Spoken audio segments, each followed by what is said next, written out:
শ্রীমদ্ ভগবদ্গীতার বিষাদ যোগের ১ নং শ্লোকের তাৎপর্য। শ্রবণের আগে চ্যানেলটি সাবস্ক্রাইব করুন ও বেল বাটন বাজিয়ে দিন, যেন ভগবানের বাণী প্রতিদিন আপনার হৃদয়ে পৌঁছায়।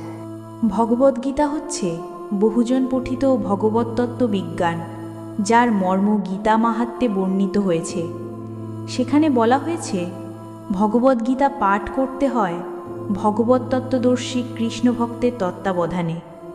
ব্যক্তিগত দৃষ্টিভঙ্গির পরিপ্রেক্ষিতে গীতার বিশ্লেষণ করা কখনোই উচিত নয়। গীতার যথাযথ অর্থ উপলব্ধি করার দৃষ্টান্ত ভগবদ্গীতায় আমাদের সামনে তুলে ধরেছে অর্জুনের মাধ্যমে, যিনি স্বয়ং ভগবানের কাছ থেকে সরাসরিভাবে এই গীতার জ্ঞান লাভ করেছিলেন। অর্জুন ঠিক যেভাবে গীতার মর্ম উপলব্ধি করেছিলেন, ঠিক সেই দৃষ্টিভঙ্গি ও মনোবৃত্তি নিয়ে সকলেরই গীতা পাঠ করা উচিত। তাহলেই গীতার যথাযথ মর্ম উপলব্ধি করা সম্ভব। সৌভাগ্যবশত যদি কেউ গুরু পরম্পরা সূত্রে ভগবদ্গীতার মনগড়া ব্যাখ্যা ব্যতীত যথাযথ অর্থ উপলব্ধি করতে পারেন, তবে তিনি সমস্ত বৈদিক জ্ঞান এবং পৃথিবীর সব রকমের শাস্ত্রজ্ঞান আয়ত্ত করতে সক্ষম হন। ভগবদ্গীতা পড়ার সময় আমরা দেখি অন্য সমস্ত শাস্ত্রে যা কিছু আছে তা সবই ভগবদ্গীতায় আছে। উপরন্তু ভগবদ্গীতায় এমন অনেক তত্ত্ব আছে যা আর কোথাও নেই।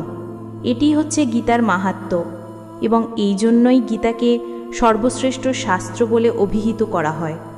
গীতা হচ্ছে পরম তত্ত্ব দর্শন, কারণ পরমেশ্বর ভগবান শ্রীকৃষ্ণ নিজে এই জ্ঞান দান করে গেছেন।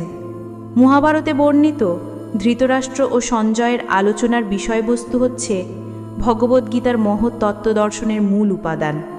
এখানে আমরা জানতে পারি যে এই মহৎ তত্ত্ব দর্শন প্রকাশিত হয়েছিল কুরুক্ষেত্রের রণাঙ্গনে, যা সুপ্রাচীন বৈদিক সভ্যতার সময় থেকেই পবিত্র তীর্থস্থান রূপে খ্যাত। ভগবান যখন মানুষের উদ্ধারের জন্য এই পৃথিবীতে অবতরণ করেছিলেন, তখন এই পবিত্র তীর্থস্থানে তিনি নিজে পরমতত্ত্ব সমন্বিত এই গীতা দান করেন। এই শ্লোকে ধর্মক্ষেত্র শব্দটি খুবই তাৎপর্যপূর্ণ, কারণ কুরুক্ষেত্রের যুদ্ধক্ষেত্রে ভগবান শ্রীকৃষ্ণ অর্জুন তথা পাণ্ডবদের পক্ষে ছিলেন। দুর্যোধন আদি কৌরবদের পিতা ধৃতরাষ্ট্র তার পুত্রদের বিজয় সম্ভাবনা সম্বন্ধে অত্যন্ত সন্দিগ্ধ হয়ে পড়েছিলেন। দ্বিধাগ্রস্ত চিত্তে তাই তিনি সঞ্জয়কে জিজ্ঞাসা করেছিলেন, আমার পুত্র ও পাণ্ডুর পুত্রেরা তারপর কি করল? তিনি নিশ্চিত ছিলেন যে তার পুত্র ও পাণ্ডুপুত্রেরা কুরুক্ষেত্রের বিস্তীর্ণ ভূমিতে যুদ্ধ করবার জন্য সমবেত হয়েছিলেন, কিন্তু তবুও তার অনুসন্ধানটি ছিল তাৎপর্যপূর্ণ। তিনি চাননি যে পাণ্ডব ও কৌরবের মধ্যে কোনো আপোষ মীমাংসা হোক, কিন্তু তিনি চেয়েছিলেন যুদ্ধে তার পুত্রদের ভাগ্য সুনিশ্চিত হোক। তার কারণ হচ্ছে কুরুক্ষেত্রের পুণ্যতীর্থে এই যুদ্ধের আয়োজন হয়েছিল। বেদে বলা হয়েছে কুরুক্ষেত্র হচ্ছে অতি পবিত্র স্থান, যা দেবতারাও পূজা করে থাকেন। তাই ধৃতরাষ্ট্র এই যুদ্ধের ফলাফলের উপর এই পবিত্র স্থানের প্রভাব সম্বন্ধে শঙ্কাকুল হয়ে পড়েছিলেন।